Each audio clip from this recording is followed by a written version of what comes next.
بسم اللہ الرحمن الرحیم۔ ہم پہنچ گئے تھے مسئلہ کہ ایک خاتون کو مسئلہ 256 ایک خاتون کو نفاس آ رہا ہے اور کاٹ کے آ رہا ہے، آیا پھر رک گیا نکاح متخلل، پھر آیا پھر نکاح متخلل، اور اس طرح۔ اور وہ اگر 10 سے تجاوز نہیں کر رہا تو سارا ہی نفاس ہے۔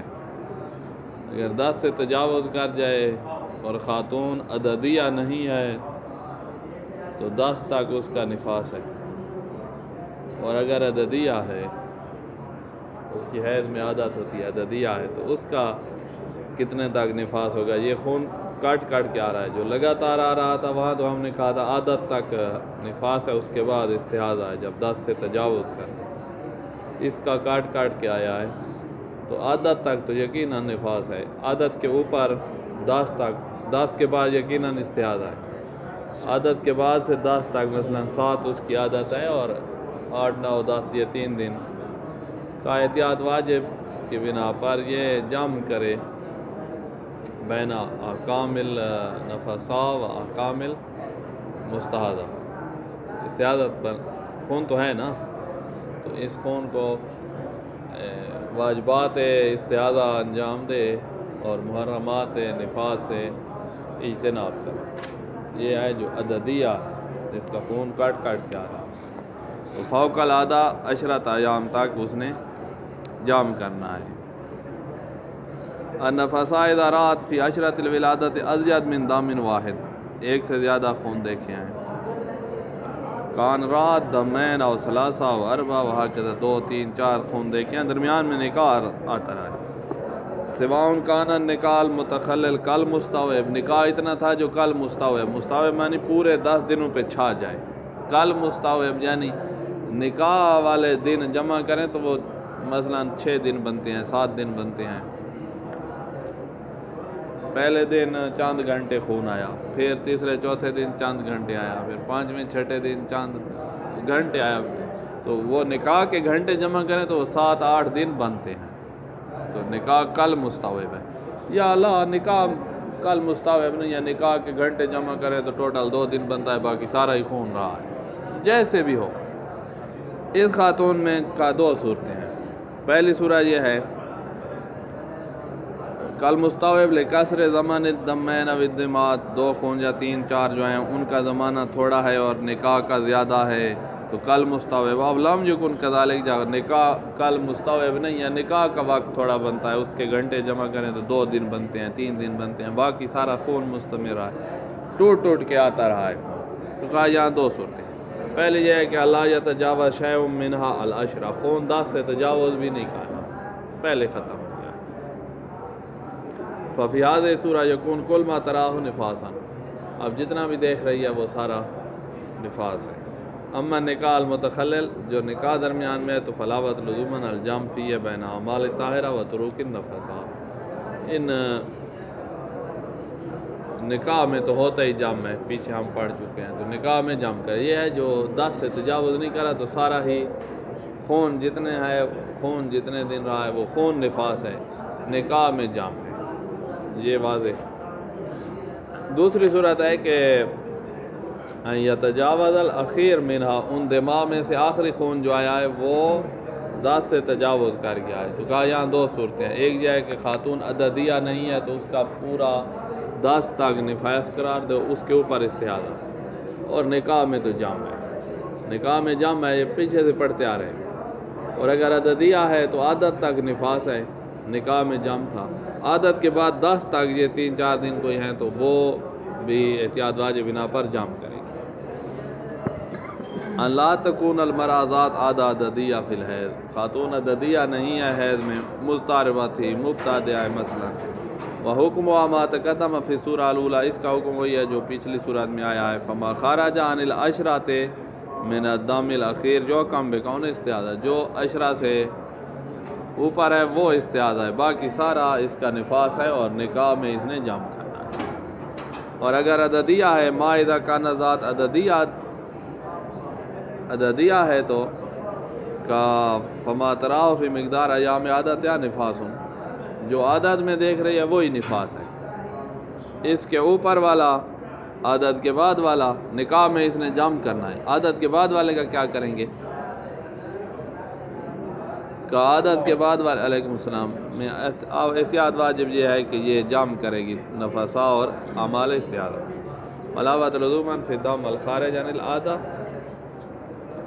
عادت 6 دن مثلا اس کی تھی، اس کے بعد والا جو خون ہے 6 سے لے کر 10 تک، 10 کے بعد جا رہا ہے، 10 کے بعد والا استعاذہ ہے، 6 سے 10 تک یہ جو 4 دن ہیں اس میں اس نے احتیاط کرنی ہے جمع کر کے. الجم بین تروک النفسا و اعمال المستعاذہ الی العشرہ، 10 تک اس نے جمع کرنا ہے، 10 کے بعد یقیناً استعاذہ ہے. یہ مسئلہ ختم. اب ہے کہ نفاس جب ختم ہو اس کے بعد حیض آ سکتا ہے. کا نفاس کے ختم ہونے اور نئے حیض کے آنے کے درمیان طہر رکھنا پڑے گا. طہر جب تک نہیں بنے گا، اقل طور 10 دن ہوتے ہیں، 10 دن کا فاصلہ رکھنا پڑے گا. اگر خون اپنا نفاس 10 دن اس کا رہا ہے، اس کے بعد بھی خون آ رہا ہے، تو اس کی جو حالت بھی ہو، اس کا رنگ، اس کے مثلا گرم ہے، حیض والی ساری صفات بھی ہوں، تب بھی اس کو حیض نہیں بنا سکتے، کیونکہ نفاس اور حیض کے درمیان اقل طہر رکھنا پڑتا ہے. اس خون کو پھر کیا بنائیں گے؟ کا استحاضہ بنائیں گے. یہ خون 10 دن رہے تو اس کو ہم استحاضہ پورے 10 دن ہی استحاضہ بنائیں گے. 10 نفاس کے ہو گئے، 10 استحاضہ کے. اس 10 دنوں کو کہا جاتا ہے عشرۃ الاستحاضہ. اگر خون آ رہا ہے تو اس کا نام ہی عشرۃ الاستحاضہ ہے. یہ بنے گا استحاضہ. اس کے بعد اگر خون ہے تو پھر اب ہم حیض بنانا ممکن ہو جائے گا. ممکن ہو گیا، بنائیں بھی صحیح کہا. بنانا ہے تو پھر وہ پیچھے آپ طریقہ جان چکے ہیں کہ حیض کیسے بنتا ہے. اگر عشرۃ الاستحاضہ کے بعد، عشرۃ النفاس تھا پہلے، پھر عشرۃ الاستحاضہ آیا ہے، عشرۃ الاستحاضہ کے بعد خون ہے اور اس کو حیض بنانا تو پھر ممکن ہے. اب دیکھو کہ بنتا بھی ہے یا نہیں. کہا اگر خاتون وقتیہ ہو اور اس کا جو حیض کی ابتدا ہے وہ اسی میں آ رہی ہو عشرۃ الاستحاضہ کے بعد، تو وہاں بنانا بھی ممکن ہے، بلکہ بنایا جائے گا. مثلا خاتون کا خون ہوتا ہے، حیض کا خون مثلا شروع ہوتا ہے 21 چاند کے 21 کو، پہلی کو ولادت ہوئی، 10 تک اس کا بن گیا نفاس. پھر عشرۃ الاستحاضہ آیا، 21 کو اس کی عادت ہے اور 21 کو خون آ رہا ہے، تو وہ حیض بنا سکتی ہے. حیض بنانا ممکن بھی ہے، عادت بھی آ گئی ہے. یہ ہے جو اگر 21 کو. اور اگر اس کی عادت ہو ہر مہینے میں پہلی، دوسری، تیسری، چوتھی، 5ویں تاریخ کو ہوتی ہو، تو اب تو 21 کو حیض نہیں بنا سکتی، وقتیہ ہے. یہ صبر کرے گی. جو 5 کو شروع ہوتا ہے، 5 تک خون رہا تو حیض بنائے گی، آگے نہیں تو نہیں رہا تو ختم، حیض نہیں بنائے گی. پھر اس کے بعد جب بھی آئے گا پھر دیکھیں گے کہ حیض بنتا ہے نہیں بنتا. بعد میں دوسرے مہینے، تیسرے مہینے. کبھی ایسا بھی ہوتا ہے خاتون جب ولادت کے بعد دودھ پلا رہی ہوتی ہے تو حیض آتا ہی نہیں، اور جب آئے گا تو پھر دیکھ لیں. تو لہذا عشرۃ الاستحاضہ کے بعد ممکن ہے، اگر بنانا ممکن ہے، اگر حساب برابر ہو جائے تو بنا دو. یہ تھی وقتیہ جس کا اگر حساب برابر ہے. اور عشرۃ الاستحاضہ کے بعد خون ہے اور یعنی حیض بنانا ممکن ہے اور خاتون وقتیہ نہیں ہے، تو پھر اس کا وہی طریقہ ہے تمیز اگر ہے تو پھر اس کے ذریعے سے علامات حیض والی ہیں تو حیض بنایا جا سکتا ہے. اور اگر ہو مضطربہ یا مبتدعہ تو تمیز نہ ہو تو پھر وہ اقتداء نہ ہو تو پھر عدد و روایات اور وہ سارا طریقہ جو پیچھے آپ پڑھ چکے ہیں وہی یہاں بھی آئے گا. حیض جو بنانا ہے تو عشرۃ الاستحاضہ کے بعد یہ ساری باتیں کریں جو پیچھے آپ حیض میں پڑھ چکے ہیں. یعتبر فاصلہ اقل طور کا فاصلہ ضروری ہے عشرۃ ایام کا بین دم نفاس ختم ہوا ہے اس کے بعد سے دم الحیض شروع کرنا ہے تو 10 دن کا فاصلہ رکھو. الذی بعدہ جو بعد میں اگر وہ حیض پہلے آیا تھا اور اس کے بعد نفاس تو اس میں ہم نے عشرہ کا فاصلہ شرط قرار نہیں دیا تھا، یہ پیچھے گزر چکا ہے، یہ حیض بعد میں آ رہا ہے۔ کما کانا جو تبر ذالک بین الحیضتین، جس طرح دو حیضوں کے درمیان یہ بات شرط تھی کہ اقل طور یہاں بھی یہ ہے حیض بادی میں۔ فما تراہ النفسا من الدم الی عشرۃ ایام،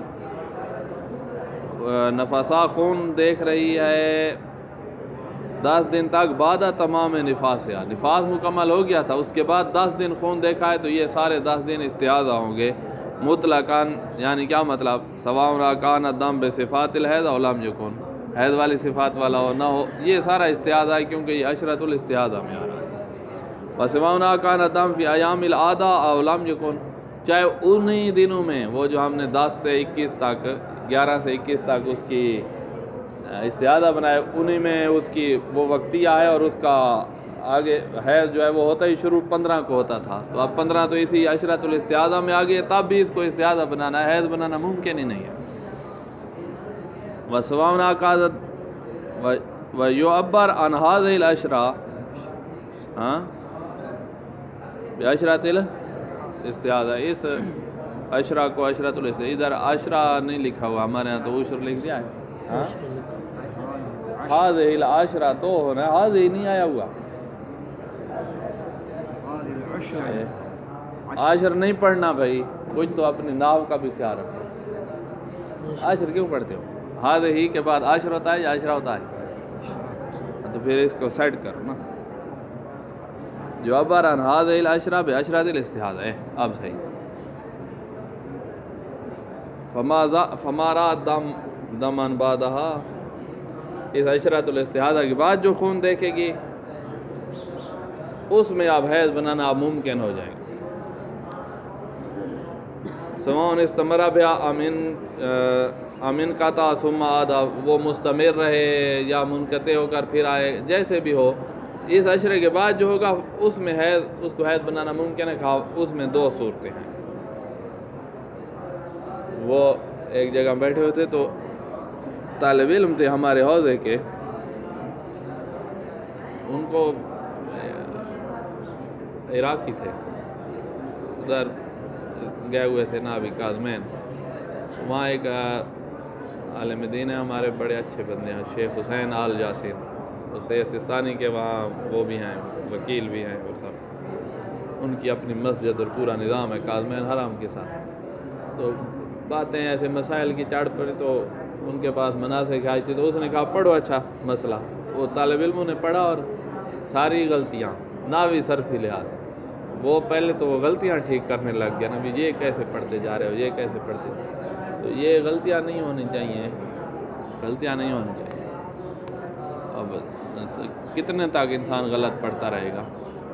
پاکستان میں ہمارا جو نظام تھا نا مدارس کا، اس میں یہ ہوتا تھا کہ 4-5 سال طالب علم رہتا ہے تو روزانہ اس کو عبارت سنانی پڑتی ہے، استاد پہلے عبارت سنتا ہے اس کے بعد پڑھاتا ہے، تو وہ اچھا نظام تھا، اس کی وجہ سے طالب علم بالکل ٹھیک ہو جاتے تھے، پہلے دوسرے سال میں ہی ٹھیک ہو جاتے تھے، آگے تیسرے چوتھے سال 5ویں سال تو بہترین پڑھتے تھے۔ تو اب جو وہاں یہ نہیں لے سکے سہولت، تو ادھر سیٹ اپنی سب کچھ سیٹ کرنا ہے، ورنہ ادھر جا کر پھر کیا کرے گا؟ پاکستان میں جو پڑھانا پڑ جائے یا یہاں پڑھانا پڑ جائے۔ ایک منٹ میں فون سن لوں، ایک تھوڑا رو۔ السلام علیکم۔ 2 صورتیں ہیں، جو عشرۃ الاستحاضہ کے بعد آیا اس کو حیض بنانا ممکن ہے، اس میں 2 صورتیں ہیں، خاتون وقتیہ ہے اور اسی وقت میں حیض بنانا بھی ممکن ہے تو پھر بناؤ، وقت بھی آ گیا اس کا اور حیض بنانا بھی ممکن ہے تو کیوں تاخیر کرے، تو بناؤ۔ اور اگر غیر وقتیہ ہے تو پھر اس نے جو ہے تمیز کی طرف رجوع کرنا ہے، اگر تمیز نہیں ہے، تمیز یہ ہے کہ پہلے پیلا چل رہا تھا اور اب سرخ ہو گیا حیض والا، جہاں حیض بنانا ممکن بھی ہے، پہلے پیلا تھا اور اب سرخ ہوا ہے تو حیض بنانا ممکن ہے، بناؤ اس کو۔ تمیز نہیں ہو سکتی تو پھر رجوع الی النساء، اور وہ نہیں ہو سکتا تو پھر عدد و روایات، اور ایسا عدد رکھو جو مناسب ہو اس کے ساتھ، یہ پیچھے جو سارا پڑھا۔ ان تکون النفسات عادہ وقتیہ، خاتون وقتیہ ہے. وفی هذا القسم ترجع الی عادتها ولا ترجع الی التمییز. وقتیہ ہمیشہ عادت کی طرف رجوع کرتی ہے، اپنے دن اس کا آ جائے شروع کرنے کا تو اسی سے وہ حیض شمار کرتی ہے، چاہے اس میں صفات ہوں یا نہ ہوں. یہ پیچھے آپ پڑھ. فإن كانت العادة في العشرة التالية لعشرة الاستعادة، اگر عادت اسی عشرہ میں آ رہی ہے جو عشرۃ الاستعادہ کے بعد ہے، جہاں حیض بنانا ممکن ہے، تو کان ما تراؤ فیہا حیضا، پھر حیض بناؤ وہ حیض ہوگا. وإن لم تكن فیہا بل فیما بعدها، اگر عادت اس کی اس عشرے میں نہیں ہے بلکہ عشرہ بعدیہ میں ہے، ایک عشرہ نفاس کا ہوا ہے، پھر 11 سے لے کر 21 تک استحاضے کا عشرہ ہوا ہے، پھر 21 سے لے کر پہلی تک یہ حیض بنانا ممکن ہے، لیکن اس میں اس کا وقت نہیں ہے، اس کا خون آتا ہے 5 کو، تو 21 سے پہلی تک آپ کیوں حیض بناؤ گے؟ نہیں بنا سکتے. تو اگر بعد میں ہے اس کا ٹائم اور وقت اس کا بعد میں ہے تو انتظارات ایام عادت ہے، اپنے ایام عادت کا انتظار کرے گی. ان دنوں میں خون ہوا تو حیض بنائے گی، نہیں ہوا تو الحمدللہ. وَإِنِ اقْتَضَىٰ ذَلِكَ عَدَمُ الْحُكْمِ بِتَحَيُّزِهَا، اگرچہ یہ انتظار تقاضا کر رہا ہے کہ پھر حیض ہی نہیں ہوگا، پھر خون ہی نہیں ہوگا تو حیض کا حکم نہیں لگا سکیں گے، تو کہا خیر ہے نہ لگانا. تو اچھا یہ وَإِنِ اقْتَضَىٰ ذَلِكَ عَدَمُ الْحُكْمِ بِتَحَيُّزِهَا فِيمَا بَعْدَ الْوِلَادَةِ بِشَهْرٍ، 1 مہینے تک حیض نہیں بنا سکے گی اور 1.5 مہینے تک حیض نہیں بنا سکے گی ولادت کے بعد. کہا خیر ہے کوئی مسئلہ بھی نہیں. 5 تک اس کو روکو حیض نہ قرار دینا، تو 5 کو نہیں آیا خون، اگلے مہینے کی 5 کو آئے گا تو ولادت سے لے کر اگلے مہینے کی 5 تک 1 مہینے سے بھی 1 مہینہ 20 دن ہو جائیں گے. تو کہا خیر ہے. ھذا کما اذا کان لها عادہ وقتیہ واحدہ فی کل شہر، یہ ہے کہ اس کی ہر مہینے میں ایک عادت ہو، ایک دفعہ خون دیکھتی ہے. وصادفت فی الشہر الاول عشرۃ ھذا، یہ جو ہم نے کہا ہے نا کہ ہو سکتا ہے اس کا حیض بناتے بناتے 1.5 مہینہ گزر جائے یا 1 مہینہ 20 دن گزر جائے ولادت کے بعد، تو کہا خیر ہے انتظار کرے گی، 1 مہینہ 20 دن بعد حیض جا کر کرے گی. ھذا کہہ رہے ہیں یہ اوپر والی بات جو انتظار اس کا لمبا کر دے گا، کام 1.5 مہینے تک لے جائے گا، یہ کہاں ہو سکتا ہے؟ کہا اس مثال میں تمہیں دکھاتا ہوں، یہاں 1.5 مہینہ اس کو انتظار کرنا پڑے گا.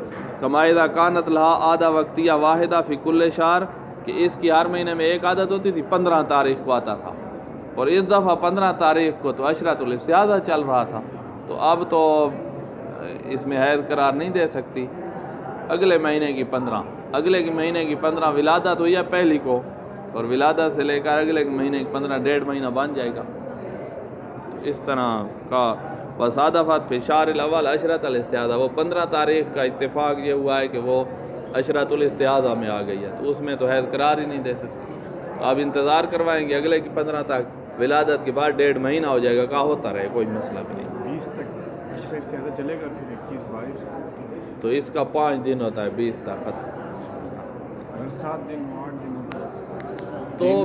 تو بھی آپ نے پڑھا ہے کہ تاخیر اگر ہو جائے 15 سے 1 دن بھی تاخیر ہو جاتی تھی تو ہم حیض قرار دینے کے لیے علامات دیکھتے تھے. اب 20 کے بعد آپ جو حیض قرار دے رہے ہیں اس میں پہلی تو بات یہ اس میں حیض کی علامات ہوں، پھر وقتیہ تو نہ رہی نا، اب وقتیہ والے احکام ہی نہیں آئیں گے.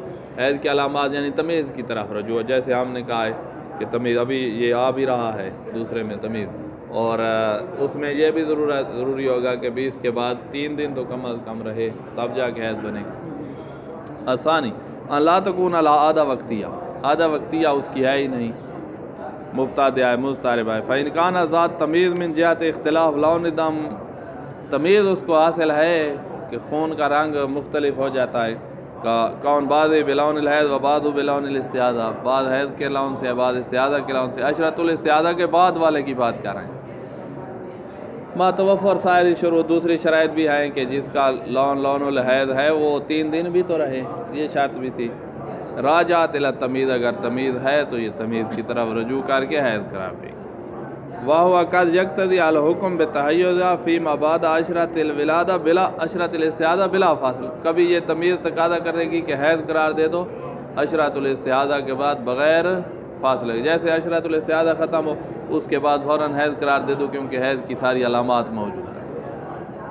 وَقَدْ يَقْتَضِي الْحُكْمُ بِعَدَمِ تَحَيُّزِهَا فِي شَهْرِ الْوِلَادَةِ اصلاً، کبھی ایسا ہوگا کہ تمیز ہوگی ہی نہیں تو وہ تقاضا کر رہی ہوگی کہ بھئی شہر الولادہ میں حیض قرار نہ دو، اس کے بعد ہی تمیز حاصل ہو، اور ابھی تمیز نہیں بن رہی، اس کے بعد مثلا پہلی کو ولادت ہوئی 10 تک عشرۃ النفاس، اس کے بعد عشرۃ الاستحاضہ، اس کے بعد تمیز نہیں بن رہی، تمیز حاصل ہوئی ہے دوسرے مہینے کی پہلی کو، تو اس وقت ہم حیض قرار دیں گے، اور اس سارے مہینے میں حیض ہم نے بنایا ہی نہیں ہے، نفاس رہا پھر استحاضہ رہا، اگر تمیز حاصل ہی دوسرے مہینے میں جا کر ہوئی ہے۔ یہ تو تھا تمیز ہے تو تمیز کے مطابق، چاہے اسی مہینے میں حیض قرار دینا پڑ جائے تمیز جو ہو گئی ہے، یا تمیز نہیں ہوئی اس مہینے میں اگلے مہینے میں تمیز ہوئی ہے تو تمیز اگلے مہینے میں حیض بنا رہی ہوگی، تو یہ ہے جب تمیز ہو رہی، اور تمیز نہ ہو تو پھر کا اقتدا، وہ نہیں ہے تو عدد الروایہ۔ تو تمیز کبھی تقاضا کر رہی ہوگی کہ اس شہر الولادہ میں حیض قرار ہی نہ دیا جائے کیونکہ تمیز ہی بعد میں حاصل ہو رہی ہے۔ اول حکم بتعدد الحیض فی شہر واحد، کبھی ایسا ہوگا کہ تمیز جو ہے وہ ایک ہی مہینے میں متعدد حیض بنا رہی ہوگی۔ وہ کیسے کہ مثلا اس کا ایک مہینے میں 2 حیض بناتے ہیں تمیز کے ذریعے سے، کہ اس کو پہلی کو ولادت ہوئی اور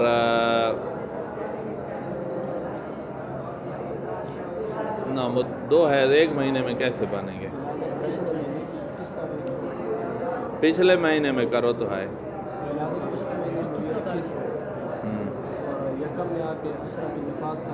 جی، اس طرح ہو سکتا ہے کہ پچھلے مہینے کی مثلا 15 کو ولادت کر دو، 25 تک نفاس رہا، 25 سے 5 تک استحاضہ رہا، اس کے بعد فوراً حیض قرار دیا ہے 5 سے لے کر 15 تک، پھر 15 سے لے کر 20 تک،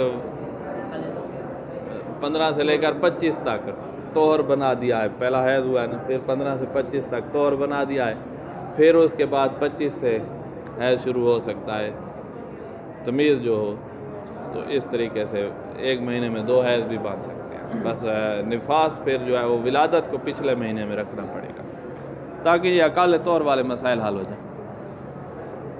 ففی جمیع هذه الحالات ترجع مستمرۃ الدم اذا كان ذات تمیز الى ما يقتضي التمیز، مستمرۃ الدم تمیز کی طرف رجوع کرے گی۔ هذا جواب اللي ما عنده نسخة خاصة إله أنطي نسخة قرآن أو فاتحة بيوزعوها سوا انشاءاللہ بسألهم إذا ما عنده نسخة أنطي نسخة۔ کسی کے پاس یا ولادت کے بعد استحاضہ آیا اس کے بعد حیض آیا ہی نہیں ہے، یا متعدد مہینے میں خون چلتا رہے، فرض کرو 4 مہینے لگاتار چلتا رہے تھوڑا تھوڑا، تب بھی اس نے تمیز کے ذریعے، تمیز ہے تو تمیز کے ذریعے سے حیض قرار دیتی رہے گی۔ اما اذا لم تکن ذات تمیز، تمیز ہو ہی نہیں، بیان کان دم ذا لون واحد، خون ہی ایک جیسا ہے، فی عشرۃ الاستحاضہ وما بعد العشرۃ الاستحاضہ، ایک جیسا ہی ہے، الی شہر و شہور عدیدہ، متعدد 4 مہینے خون اس کا چلتا رہا ہے، تھوڑا تھوڑا چلتا رہے، نہیں مرے گی تھوڑے تھوڑے سے، تو اب تمیز ہی نہیں ہے، سارا ہی سرخ ہے، تو فحکم التحیض فی کل شہر بالاقتداء ببعض نسائہا، تو یہاں اقتداء کرے گی، وہ باختیار العدد او یا اقتداء نہیں ہو سکتی تو پھر عدد و روایات، وہ ایسا عدد جو اس کے ساتھ مناسب ہو، الذی لا تطمئن بانہ لا یناسب، ایسا عدد جو جس کے بارے میں اس کو اطمینان نہ ہو کہ یہ غیر مناسب ہے، جس عدد کے بارے میں اطمینان ہو کہ یہ غیر مناسب ہے وہ تو عدد نہیں رکھ سکتی نا، اطمینان نہیں ہے پھر جو بھی ہے رکھ لے۔ کما تقدم تفصیل ذالک کلہ فی فاصل الحیض، یہ سارا وہیں سے ہم نے مسئلہ اٹھایا ہے، یہ ختم۔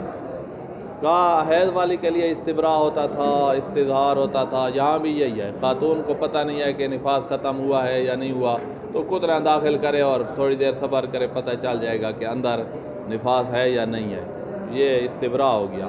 استظہار 10 دن تک وہ انتظار کر سکتی، ترک العبادہ کر دے، 10 کے اندر اگر ختم ہو جائے تو بس یہی سارا نفاس، اور اگر 10 سے آگے چلا جائے تو پھر اگر عددیہ تھی تو عدد تک نفاس ہے اور اس کے بعد جو ہے استحاضہ ہے، اگر عددیہ نہیں تو اس کو 10 تک ہی، تو 10 تک انتظار کر سکتی ہے عددیہ بھی، دوسری عورتیں تو کرنا ہے اس کا تو ہے ہی 10 دن، عددیہ نے بھی 10 تک کرنا، استظہار کر سکتی ہے، اگر 10 تک رک جائے تو پھر تو یہ سارا نفاس ہی تھا، لگاتار آ رہا تھا۔ اور 10 سے آگے چلا جائے تو پھر عادت تک اس کا نفاس تھا، عادت کے بعد استعاذہ اور ان نمازوں کی قضا کرے گی۔ تو استظہار جائز ہے، یعنی نمازیں ترک کر سکتی ہے، پھر قضا کر لے گی، گناہ گار نہیں۔ النفساء بحکم الحائض فی الاستظہار عند تجاوز دم ایام العادہ، عددیہ کا جیسے عادت سے تجاوز کرتا تھا تو استظہار کر سکتی تھی 10 تک، یہ بھی کر سکتی ہے۔ وفی لزوم الاختبار عند ظہور انقطاع الدم، جب ظاہر ہو کہ خون رک گیا ہے تو اندر ہے یا نہیں ہے، اختبار یعنی استبراء بھی کر سکتی ہے، اور کرنا ہے، لازم ہے لزوم الاختبار۔ وتقضی الصوم ولا تقضی الصلاۃ، یہ بھی حیض کی طرح روزوں کی قضا ہے، نمازوں کی قضا نہیں ہے۔ ویارہم وطوا، حیض کی طرح، ولا یسع طلاق و حیض، جیسے حیض میں ہوتا ہے۔ اور کیا یہ قاعدہ کلیہ بنا سکتے ہیں کہ جتنے کام حیض پر حرام تھے اس پر بھی وہی حرام؟ کا علماء نے بنایا ہے، بس چند موارد ہیں ان میں ہم احتیاط واجب بنا پر حرام کہتے ہیں، اور دوسرے علماء وہی قاعدہ کہ جتنے محرمات ہیں حیض کے اتنے ہی محرمات نفساء کے ہیں، تو ہم کہتے ہیں بعض ان کی مانتے ہیں، لیکن 3-4 موارد میں احتیاط واجب بنا پر حرام قرار دیتے ہیں۔ المشہور بین الفقہاء ان احکام الحیض من الواجبات والمحرمات والمستحبات والمکروہات سارے تثبت للنفساء ایضا، یہ مشہور ہے، ولیکن ہم بھی سارا مانتے ہیں، لیکن جملۃ من الافعال التي كانت محرمہ علی الحائض، چند 3-4 فعل ہیں جو حرام تھے حائض پر، یہاں ہمارے نزدیک وہ احتیاط واجب بنا پر حرام ہے۔ تشکل حرمتها علی النفساء، اس کی نفساء کے لیے ان 4-5 کاموں کی حرمت میں اشکال ہے، اشکال یعنی احتیاط واجب بنا پر حرام ہے۔ وَإِنْ كَانَ عَلَاوَةُ لُزُومًا تَجْتَنِبَ، احتیاط واجب یہ ہے کہ اس سے اجتناب، وہ یہ ہے، ایک ہے قرآن کی آیات سجدہ اور دوسرا سارے مسجد والے ہیں اور کوئی نہیں ہے۔ قراءۃ الآیات التي تجب فیہا سجدہ، آیات سجدہ کی تلاوت کرنا، یہ احتیاط واجب بنا پر حرام ہے، اور باقی مسجد والے ہیں۔ دخول فی المساجد بغیر اجتیاز، عبور نہیں کر رہی، ایسے مسجد میں آئی ہے، ادھر آ گئے مسجد، یہ حرام ہے احتیاط واجب بنا پر۔ مارکس فی المسجد حرام ہے احتیاط واجب بنا پر۔ بعض الشیء فی المساجد، احتیاط واجب بنا پر کوئی چیز رکھنا، یہ بھی حرام ہے۔ دخول المسجد الحرام، مسجد نبی ولا والا ناول اجتیاز، وہاں اجتیاز بھی جائز نہیں ہوتا تھا، یہ بھی احتیاط واجب۔ تو 4 کام احتیاط واجب بنا پر مسجد کے ساتھ تعلق رکھتے ہیں، اور ایک آیات سجدہ۔ یہ والحمدللہ رب العالمین، بس یہیں ٹھہرتے ہیں، آگے نہیں۔